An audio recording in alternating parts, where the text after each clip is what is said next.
Tras la muerte del expresidente Alan García, una pregunta insistente aparece en este nuevo escenario.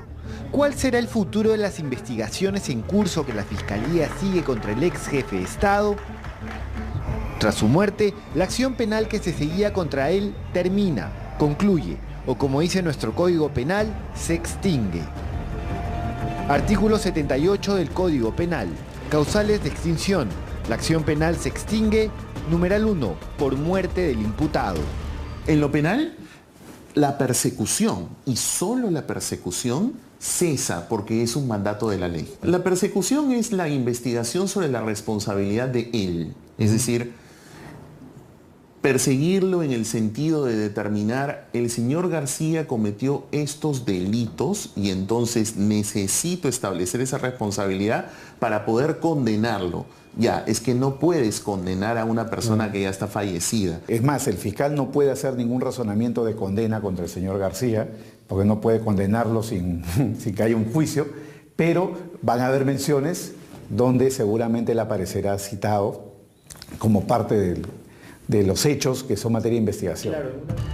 El equipo especial del Ministerio Público lo investigaba por la presunta comisión del delito de colusión agravada en los casos Metro de Lima e Interoceánica Sur, tramos 2 y 3. La Fiscalía le atribuye a García haberse concertado con los representantes de Odebrecht, específicamente con Jorge Barata, para beneficiarlos con la acción de estos proyectos.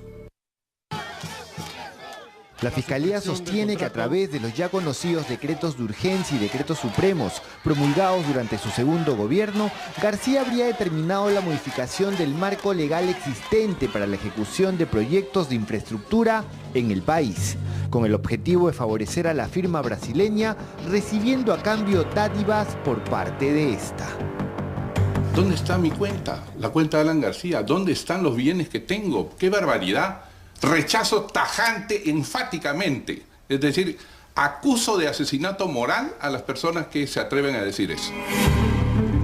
Teniendo en cuenta esto, el exmandatario también era investigado por la presunta comisión del delito de lavado de activos. En base a información entregada por la propia Odebrecht en el marco del acuerdo de colaboración con la justicia peruana, la Fiscalía sostiene que los $100.000 que el expresidente recibió de parte de la Federación de Industrias de Sao Paulo, FIESP, por una conferencia dictada en mayo del 2012, es en realidad dinero proveniente de la Caja 2 de Odebrecht y respondía a un pago acordado con los brasileños por la dación de los proyectos del Metro y la IRSA Sur.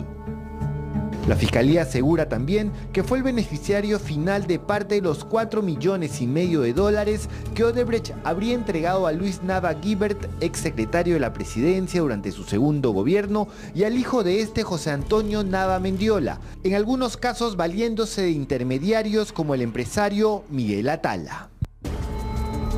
En la hipótesis fiscal, García encabezaba una organización criminal conformada por los exfuncionarios de su segundo gobierno, detenidos esta semana, entre los que figuran el exministro de Transportes Enrique Cornejo, el exvicepresidente de Petroperú Miguel Atala, entre otros.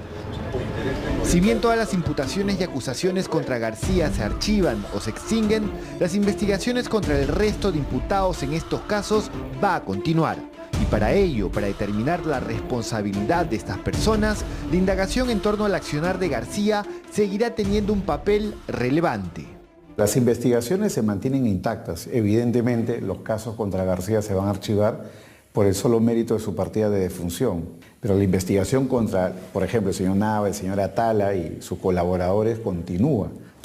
Hasta donde se sabe, la proyección de la tesis fiscal consiste en que el señor Atala, a su vez, era testaferro del señor Nava. Y este, a su vez, era testaferro del señor García. Hasta ahí es lo que se sabe por los trascendidos de medios de prensa. Correcto. Si se murió el señor García, lamentablemente, quiere decir que para dilucidar la responsabilidad del señor Nava ya no se puede indagar de lo del señor García. Sería un absurdo. Claro que se puede indagar. Lo que no se puede hacer es perseguir a un fallecido. Como se está imputando acá organización criminal, supuestamente el presidente García era el cabecilla. Él ya no puede ser juzgado, pero sí pueden ser juzgados todos los demás. Si es verdad que fuera así, es importante comprender cómo era la organización criminal. Por lo tanto, tendría que saberse cuál fue el rol que jugó García y todos los demás. Para eso la Fiscalía tiene que realizar actos de investigación, donde García ya no puede ser juzgado ni condenado, pero sí va a ser constantemente mencionado en las investigaciones. La próxima semana reviste de una trascendencia particular. Se espera que la Fiscalía recoja en Brasil un testimonio mucho más extenso y determinante de Jorge Barata, quien según medios brasileños está devastado tras enterarse del suicidio del expresidente peruano. Según fuentes de la investigación fiscal, el exdirectivo de Odebrecht está obligado a responder a las preguntas de los fiscales peruanos. De no hacerlo, perdería su estatus de colaborador de la justicia brasileña y podría ir a la cárcel. En estos momentos, Barata goza de libertad en su país y no tiene proceso alguno abierto. ¿Barata tiene que hablar de García en Brasil o ya no tiene que hablar de García? A la luz de todo lo que te he comentado, para mí sí, porque está preguntando sobre la historia. Nuevamente, no confundamos. No. La investigación es sobre el hecho, que esto que los penalistas llaman punible, que es la historia. Lo que ha cesado es la persecución sobre un protagonista de la historia. A él se le puede preguntar sobre el caso del señor García, quien no será juzgado, pero para comprender el rol de Nao o de Atala es importante comprender el rol de García, para ver si la situación es más leve o más grave o ninguna participación de García. Si bien ya no se puede exigir tampoco una reparación civil a un fallecido, la Fiscalía puede plantear un proceso de extinción de dominio que busca revertir al Estado aquellos bienes obtenidos por alguien a través de dinero ilícito. Así estos hayan sido objeto de sucesión por causa de muerte. Son unos procedimientos que tratan de perseguir a esos bienes si es que han sido transferidos. Más allá de la transferencia. Más allá de la transferencia, incluso sancionan que puedan ser actos gratuitos, en español, por ejemplo, las famosas anticipos de herencia, por ejemplo, o las transferencias vía herencia, post-mortem, por ejemplo, Okay. o incluso compraventas. Es una norma bastante severa. Hay varios países en la región que tienen ese sistema, por ejemplo, Colombia.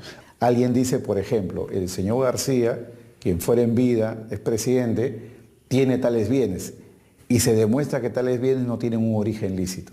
Si, por ejemplo, se demostrara que un carro o una casa tuviera origen ilícito, la Fiscalía de pérdida de dominio puede pedir al juez penal el inicio de un proceso de pérdida de dominio. Entonces los herederos de García podrán en ese proceso defender la licitud del origen y si ganan, mantienen la propiedad. De lo contrario, si no pueden probar la licitud, los bienes pueden pasar a favor del Estado o propiedad del Estado. El órgano que plantearía esta medida a futuro sería la Fiscalía Especializada en Extinción de Dominio, cuyo coordinador general es precisamente Rafael Vela, también coordinador del equipo especial Lavallato. Ha trascendido que Vela buscaría incorporar dentro de las competencias del equipo especial a la Fiscalía de Extinción de Dominio, teniendo en cuenta el necesario conocimiento de los casos de corrupción ante una eventual medida como esta. Tendría que probar la ruta del dinero, como en un caso de lavado, y decir, por ejemplo, estos bienes tendrían origen ilícito, pruébame, contraparte, herederos de García, pruébame la licitud del origen de esos bienes. Para eso habría que esperar una sentencia primero en los casos como el Metro de Lima o el Interoceánica, o esto puede correr en paralelo. No, puede correr completamente en paralelo con otro estándar además, porque mientras en el estándar penal una sentencia condenatoria exige el más allá de toda duda razonable, en la pérdida de dominio el estándar es más bajo. Puede ir en paralelo. Evidentemente tendría más fuerza si hubiera una sentencia que declarara determinadas cosas, ¿no? Mientras eso sucede, ¿de qué manera afecta la trágica desaparición de García al proceso lavallato peruano en general? Creo que como va a ser natural de la estrategia de los investigados, y hay que dejarlo así de claro, son las posiciones estratégicas de estas otras personas, lo que van a querer hacer es naturalmente sacar provecho de esta situación, porque ha sido una situación límite, porque son herramientas límite que permite el sistema. Lo que sí es cierto que los fiscales deben ser también actuar con muy buen criterio, con mucho sentido común, para poder usar estas herramientas cuando no te queda otra alternativa. Porque las otras partes, todos los investigados, que no te quepa la menor duda, y tampoco a la ciudadanía, que van a usar esto para poder petardear el sistema anticorrupción. Estos procesos deben de continuar, pero yo creo que el éxito de la Fiscalía y del Poder Judicial está en llevar estos casos a juicio. Porque muchos casos de esta naturaleza se están llevando a cabo con detenciones preventivas, alargamientos, desde mi punto de vista, innecesarios, cuando lo que se espera es que los procesos ya lleguen a juicio para que se declare la inocencia o la culpabilidad a quienes corresponda. García decidió ya no ser parte del presente. No podrá ser procesado ni declarado culpable o inocente de las serias imputaciones en su contra. De lo que estas investigaciones y el futuro juicio oral concluyan, de lo que se llegue a saber sobre la real dimensión de su papel en estos casos, dependerá el tono que la historia empleará para referirse a él en el futuro.